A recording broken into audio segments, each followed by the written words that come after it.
When I hear this music, I think of football. I think of the NFL, but I also I just think of football. I think of the weekend. I think of action.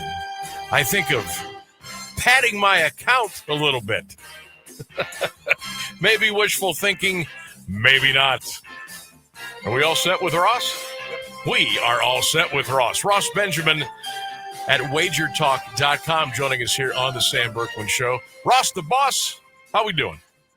I'm doing good. I've done a lot of padding of my bankroll since the start of the football season. Actually, in the baseball season, all the way back to the NBA Finals, Sam. So, for a guy who does it every day full time, I've done my work well. You have. You've been rocking. You've been rocking. We've been following you. I've been following. Ross does a great job, of course, handicapping all the sports at wagertalk.com and wagertalk.com. And we'll be putting up different things on the screen, how you can directly get to Ross, get his great picks. And I'm sure we got another Weekend Warrior coming up this weekend. Yeah. We can get into that. And, hey, before we start breaking down the football, what's your reaction to this NBA gambling scandal going on right now? Extremely alarming. It's not one or two guys. We're talking 31 people involved, and who knows to what magnitude. I've read a little bit on it, but it's a shame because I always professed maybe there'll be some cheating on the college level before they started paying the kids the NIL money, because a lot of these kids come from hardship, and when they come to the point where they realize they're probably not going to make it in the NFL, they become real vulnerable to that type of activity. However, I always thought that professional players, whether it be the NFL, NBA, Major League Baseball, why would they jeopardize their careers and livelihoods when they're already making millions of dollars? Mm-hmm. It's greed. It's absolute greed. And quite frankly, I don't care if it sounds disrespectful. It's absolute ignorance and stupidity, Sam. Without knowing all the facts, just from what I read. Yeah, and I got to imagine, I mean, there's probably some guys, Ross, that are in a pinch for a couple of million, maybe a lot of millions to a bookmaker, they brought up 5 crime families' names today when I was listening to the FBI. I mean, it's just, it is absolutely crazy. And you talked about NIL in college. I didn't know if the state of Ohio, they had to, because of a lawsuit. There's an open window now of 45 days here in Ohio that the high school kids now can cash in on NIL. It's crazy. We talked about this last week, and I am totally opposed to that theory. Look, I get it at the college level when you get a kid coming from a poor family. And a lot of them do, and not to be stereotypical, but it's the truth. And they're filling 80,000 seat stadiums and making tons of money off the images and logos and concessions. And these kids get nothing. And if they don't make it to the NFL, they get nothing. Yes, they can get a college education, certainly, but it's pale in comparison to what it would be for an NFL career or with the NIL money. So when you do it at the high school level, you're looking at coaches going out of their districts to try to get kids to move, paying kids' parents to move into their district.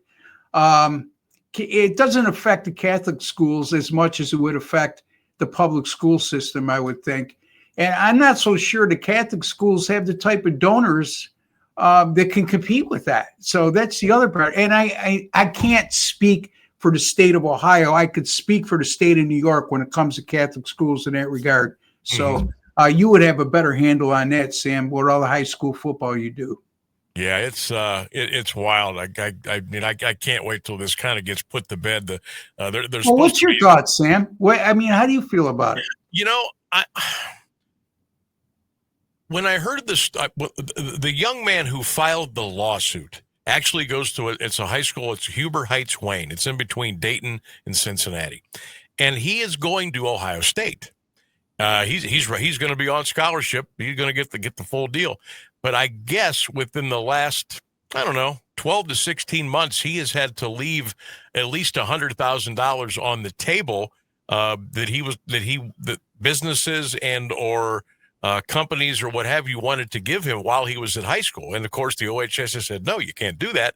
Well, he turned around and filed a lawsuit. So then there was a judge down in Franklin County, which is the state capital here in Ohio, Columbus, and he put a stop on that you couldn't let the kids capitalize. So this 45-day window is open, and now the OHSAA, which is the governing body, they're going to have an emergency vote, a referendum vote coming up here in about a week, and they're going to let the principals from each school vote one way or the other. They'll tally the votes up, and then they'll make their decision. It's crazy. Yeah, it's you're asking for nothing but trouble. And again, local businesses that are throwing this kid money his way. I mean, is it local businesses within the school district where he's going, or I don't get it? Yeah, that was kind of vague. There wasn't a whole lot of peeling back the layers on that, but I mean, geez, I don't know. I can tell you too, with the NBA players, once you start getting involved with the crime families of New York, you can't get out of those types of situations. No, you cannot forget about it. You know, without repercussions. Let's put it this way, and I certainly don't know other than my conjecture on that. Okay, so I don't know anything factual, but I know from past experience. Not me personally, but from what I've witnessed throughout my life, and Rochester being a mafia town at one time back in the 70s and 80s, it's not easy to wiggle out of those situations once you make a tie to them. Yeah, one way or the other, you're in big trouble. Yeah. All right, let's talk a little college ball, and we'll roll into the NFL. Not a crazy, sexy slate this weekend, but there are some nuggets out there, and I want to talk about Ole Miss at Oklahoma. That's a noon game Saturday. Boomer Sooner laying between 5 and 5.5 against Ole Miss. Any thoughts on this one? Yeah, I mean, this line jumped right out at me. You know, you got the number 14 team in the country in Oklahoma with the same identical record as the number 5 team in the country in Ole Miss. And the lower ranked team is a 5.5 point favorite, which means if it was on a neutral or it was played even at Ole Miss, we'd be looking at a virtual even game. So, look, I've long said this, and I said it on our program here, in our segments, I should say, and I'll say it again, is I trust the odds makers a hell of a lot more than those who vote in the polls. Oklahoma, number 1 defense in the land right now. You know, Ohio State, you can make a claim they're number 1, but statistically, Oklahoma is number 1 in scoring defense, number 1 in total defense, number 1 against the pass, allowing 108 yards per game. Now, I'm not going to make a projection that they're going to hold Ole Miss to those types of numbers, Sam. Mm-hmm. But I will go out on a limb and say they will hold Ole Miss well below their season averages offensively. And again, this jumps right out at me. And Ole Miss, I think they're a little bit vulnerable right now, Sam. You know, you look at the fact that right. In the week before, Washington State is a 32.5 point favorite. You barely squeak by. And last week, you got a 9-point lead going into the fourth quarter. You get outscored 17-0, you know, in the fourth quarter. Not only lose the game, but don't even cover the point spread of +7. So I like Oklahoma here, Sam. Yeah, Boomer Sooner for me too. How about this? Boy, if you'd ever told me, Ross, a couple years ago, hey man, you don't want to miss Missouri and Vanderbilt on a 3:30 on a Saturday in Nashville, I'd have said you're out of your mind. Man, if I wasn't working Saturday afternoon, I'd be in front of the TV watching number 10 Vandy and number 15 Mizzou. The Commodores are laying 2.5 at home. Whoa, how about this one?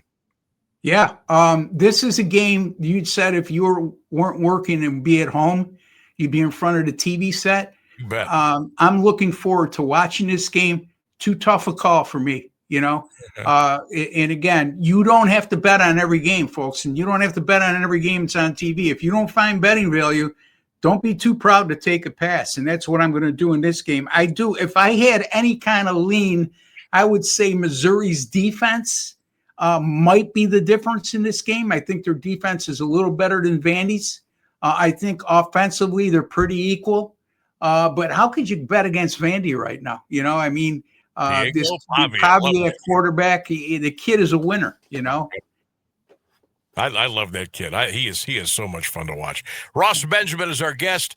Wagertalk.com. You can check him out. We're going to put some stuff up here on the screen how you can directly get to Ross. And Ross, we got that Weekend Warrior fired up again this weekend. Tell us about it. Absolutely, $49, folks. $49. That will get you all of my college football picks on Saturday, all the NFL on Sunday, and my Monday NFL pick as well. And that includes my 5% best bets. If I have any, I might have at least one, possibly two over the weekend. And why should you consider getting that from me? Since September 11th, folks, 31-15 combined NFL and college football, and making my Weekend Warrior participants a lot of money during that course of time. Also, folks, college football was number one last year in money earned and also in win percentage. In number 2 years ago, and number 2 this year so far with a 21-11 record, 66%, up over 31 units. NFL since week 3, 12-5. So a lot of reasons why for $49, folks. My 5% best bet, whenever I put that up, or best bets are $35 a piece. You're getting my entire weekend plus Monday for just $49. That is called cashing in. When you're going 31-15, you are cashing in. Also, check out Ross. You can get right to his great picks, wt.buzz/RB. It's right up there on the screen, along with the Weekend Warrior package details as well. All righty. LSU at home against Texas A&M. The Aggies are coming in laying 2.5. Danger territory here for A&M, or are they just that good that they should be able to go into Death Valley and get it with a win? I think they're that good. The bottom line is this, going against LSU in Baton Rouge on a Saturday night is usually a losing proposition. And if you look at the record, that will back that up. However, their record and their average margin of victory on Saturday night in Baton Rouge in recent years is tremendous, right? And they outscore the opposition by more than double-digit margins. However, most of those games, they were a double-digit favorite and a heavy favorite in. All of those teams prior, I shouldn't say all of them, but in recent seasons, LSU's offense has been pretty dynamic. I think that's the most disappointing part of LSU's season thus far. They only have 2 losses. They're not out of it completely, but their offense is vastly underachieved. Their defense is really good. No two ways about it. But sometimes when your offense can't sustain drives, other teams are on the field way too much, and Texas A&M is certainly capable of that. And you wear the defense down. So I think you should stand up and pay attention when you see LSU as an underdog on a Saturday night in Baton Rouge. And like I keep telling you, folks, think like an odds maker. Yep, that's right. Ross Benjamin is our guest. Check him out at wagertalk.com. You want to get right to him, wt.buzz/RB, and get those winning selections for another winning weekend. All right. This game, not as much juice as it has had in the past, but it is a rivalry game, and I don't know. I don't know whether to believe. I don't know what to believe about Michigan. Ross, they're laying 14.5 on the road. Their rival, East Lansing, they're ranked to 25th in the country. Who is Michigan, Ross? Who are they? Overvalued in many instances this year. Is nowhere near as good as they've been in past years. But the problem is, for Michigan State's not very good either, especially in recent games. They covered last week when they kick a last-minute field goal down 17, which makes you scratch your head, right? But in any event, I'm not willing to lay double-digit points on the road with an unranked team in a rivalry game, and I'm not going to ask bad teams to do good things for me, and that's what Michigan State is. There's a hell of a lot better value on the board than this game. No doubt. All right, the fans in Ohio, they're looking for somebody to watch and bet on this weekend because the Scarlet and Gray are on a bye.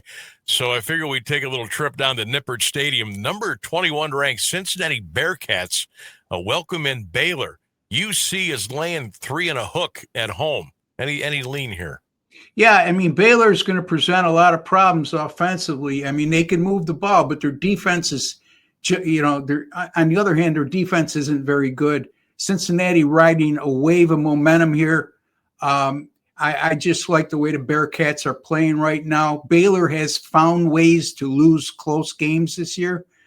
So my lean would be on the Cincinnati Bearcats in this situation. One more college roster. We'll get ready to go. Ames, Iowa, the site for Iowa State hosting number 11 and undefeated BYU. The Clones are laying 2.5 at home. What do you think? Yeah, you got to scratch your head again. You got I believe, a 3-loss team in Iowa State, and they're a favorite against a top 10 team that's undefeated. Kind of hard to imagine. Ordinarily, I would say Iowa State's got to be the play because that's my contrarian mindset, and I always profess to follow the odds makers. But this one scares me for that reason alone. And again, it's one of those games I would steer clear of. But if I was in a pool, I would take BYU because they've been undervalued all year, and they keep stepping up to the plate and hitting home runs. Ross Benjamin is our guest. Check him out at wagertalk.com. That Weekend Warrior package, only $49. Also, you can get other great winning selections. Just go right to Ross himself at wt.buzz/RB. All right, let's go to the NFL. You know, there's the saying, and I think you might have used it last weekend, about holding your nose. I hold my nose when I look at this entire NFL card this weekend. There is a lot of bad matchups here, but we'll try to find a couple good ones. And the one I want to look at is Dallas at Denver. The Broncos at home, -3.5. It's a high total. We're approaching 50.5, maybe 51. Break the Broncos and the Cowboys down. Yeah, well, the Broncos look like the worst offensive team in football against the Giants for 3 quarters last week. And then they scored 33 in the fourth quarter. I really like Bo Nix. He's not the most talented quarterback in the NFL. He's far from the best arm in the NFL, but he reminds me a little bit of Pavia from Vandy. He's a smallish quarterback that just is a gamer and knows how to win. And he's going to be able to move the ball against a very porous Dallas defense. Boy, oh boy, if you watch Dallas last week and you look at the sum of all parts when they're healthy, their offense is tremendous. So I look for this to be a high-scoring affair. It opened at 47. It's up to 51. I wouldn't go any higher than that. It sort of sucked a lot of the value out of the over. But my strong lean here would be go over this total of 51. We could see like a 31-28 type of game, 34-28. And I like the over. All righty, that's you never know. Out in Mile High, there could be a lot of points there. Tampa Bay's at New Orleans, Ross. The Bucks are -3.5 at the Dome. I had a feeling that Baker and Tampa were going to struggle against Detroit, and they did. They're going to go back indoors this weekend. They're going to go back on the road. Saints aren't very good, but only 3.5. What say you? Yeah, this should tell you something when you look at this line. I think New Orleans is set up for an upset win here at home. One thing about the Saints, they haven't been very good this year, but if you watch them play, they don't give up. They play for 4 quarters, and they play hard. They're just a little under-talented, is the only way I could say. They don't measure up in talent or depth as a lot of other teams in the NFL, and as a result, you see the record. But I just think, the way Baker in Tampa Bay looked last week at Detroit, and then Mike Evans going down with another injury that's probably out for the year, if not out for the year. I'm not sure of his status, but I know it's not good. They're shorthanded at the wide receiver position, and I just think it's a good spot for New Orleans to make this an extremely competitive game. I wouldn't get greedy and take New Orleans on the money line, but I certainly would take the hook with the 3 here, and a game that goes right down to the wire. I like New Orleans in this game. Yep, I like that hook. that hook is really big there. All right, 2 more, Ross, and we'll let you go. Of course, we have to save who for last. The Packers and the Steelers. This is the Sunday night game at Acrisure, the home of the newly resodded surface. We'll see how that holds up. Packers are laying 2.5 on Sunday Night Football. What do you like? Yeah, a lot of people are going to say under. And again, I like the over. I like the over 46. I think Pittsburgh's offense, even though Green Bay's defense is pretty good, and Pittsburgh's defense isn't bad either. But you saw how Cincinnati moved the ball in Pittsburgh, and Green Bay has not been the same team on the road as they've been at home. So I look for this to be a 27-24 type of game, one that goes right down to the wire, and a game that will sell over the total of 46, which is still, even though we've lost value from 43.5, still a reasonable number. Ross Benjamin, our guest. Get right to him at wt.buzz/RB. Again, $49 for the Weekend Warrior package. That includes Saturday, Sunday, and the Monday Night Football games. Get on the horn now with Ross Benjamin. All right, my friend. The Browns at the Patriots on Sunday, 1 o'clock Foxborough. This thing opened 7.5. I see it down to 6.5 in a lot of books. Patriots are the favorite at home. Do the Browns have a fighting chance here, or was last Sunday pure fool's gold with that win over Miami? Well, it was fool's gold for us because we won. I mean, we took, I don't know if you call it fool's gold, but it was gold because we had Cleveland on the show. Sure but here's the way I look at this game. Both of these defenses statistically are very good. New England can move the ball. Drake May is a very good offensive quarterback, and their offensive skill position players are a little bit underrated. But the Browns, if they're going to stay in this game, they got to do it with their defense. And hopefully they can get the running game going like they did a week ago. The rookie had a tremendous game last week, as I recall. But I like this game to go under. I mean, the total's 41. It's a low number, but it's for a reason. I mean, you look at the fact the Browns are allowing a little over 300 yards per game. New England allowing 19 points, a little over 300 yards per game. The Browns giving up like 24 points per contest, but a lot of that isn't because of their defense. It's because of turnovers. It's because of mistakes to create short fields. So I like this game to go under the total, Sam. All right. There he is, Ross Benjamin. He visits with us every Thursday at 4:35 here on AM 1310 WDPN. Again, Ross Benjamin at wagertalk.com to go right to him and get his winning picks. Piece of cake. WT.buzz/RB. And don't forget, take advantage of that $49 Weekend Warrior winning package. Ross. And one last note. Yes, I do sir. have a Thursday night winner up right now in the Chargers and Vikings game at WT.buzz/RB, the winning side. So take advantage of that, folks. Get your NFL Week 8 wagering off to a profitable start. Purchase the play, and I'll march you into the winner's circle. Sounds good. Vikes, Chargers, get it right now. WT.buzz/RB. Ross, always a pleasure. Best of luck this weekend. We'll talk to you next Thursday. Thanks for having me, Sam. You got it. Ross Benjamin from wagertalk.com.